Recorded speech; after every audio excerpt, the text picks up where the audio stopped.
अपने इलाके ਚੱਕ ਪੱਟੀ ਦੇ ਵਿੱਚ ਹਾਫਿਜ਼ ਦਹੀਂ ਬੱਲੇ ਐਂਡ ਤਿੱਕਾ ਸ਼ਾਪ ਵਾਲਿਆਂ ਨੇ ਇੱਕ ਨਵੀਂ ਦੁਕਾਨ ਦੀ ਓਪਨਿੰਗ ਕਰ ਦਿੱਤੀ ਗਈ ਹੈ। ਉਹ ਕਿਹੜੀ ਓਪਨਿੰਗ ਹੈ ਤੇ ਕਿਹੜੀ ਨਵੀਂ ਦੁਕਾਨ ਹੈ ਉਹ ਤੁਹਾਨੂੰ ਅੱਗਾ ਜਾ ਕੇ ਦੱਸਣਾ। ਪਹਿਲੋਂ ਇਹ ਸਾਰੀ ਵੀਡੀਓ ਸੁਣੋ ਤੇ ਵੇਖੋ।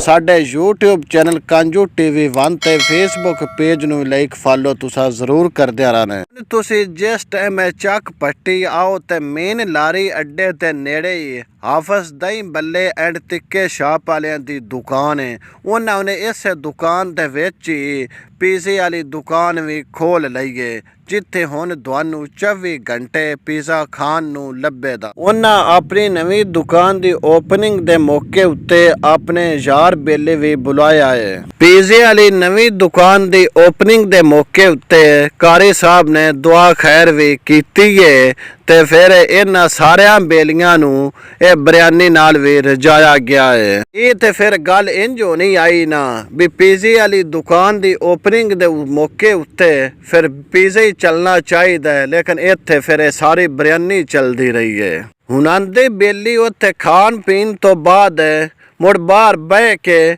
ਚੱਕ ਪੱਟੀ ਦਾ ਨਜ਼ਾਰਾ ਵੀ ਕਰਦੇ ਰਹੇ ਤੇ ਨਾਲ ਗੱਪ ਸ਼ੱਪ ਵਿੱਚ ਵੀ ਮਸਰੂਫ ਰਹੇ ਨੇ। ਨੂੰ ਪਤਾ ਜਿਵੇਂ ਹੁਣ ਸਰਦੀ ਆ ਗਈ ਹੈ, ਸਰਦੀ ਵਿੱਚ ਸਾਫ਼ ਜ਼ਾਹਿਰ ਹੈ ਕੋਈ ਗਰਮ ਚੀਜ਼ ਹੀ ਖਾਣ ਨੂੰ ਮਿਲੇ ਤਾਂ ਫਿਰ ਹੀ ਮਜ਼ਾ ਆਉਂਦਾ ਹੈ। ਉਹਨਾਂ ਦਹੀਂ ਬੱਲੇ ਤੇ ਤਿੱਕੇ ਤੇ ਪੀਜ਼ੇ ਦੇ ਨਾਲ ਆਪਣਾ ਮੱਛੀ ਵਾਲਾ ਵੀ ਕੰਮ ਸ਼ੁਰੂ ਕਰ ਦਿੱਤਾ ਹੈ, ਜਿੱਥੇ ਤੁਹਾਨੂੰ ਖਾਣ ਨੂੰ ਤਾਜ਼ਾ ਤੇ ਫਰੈਸ਼ ਮੱਛੀ ਮਿਲੇਗੀ।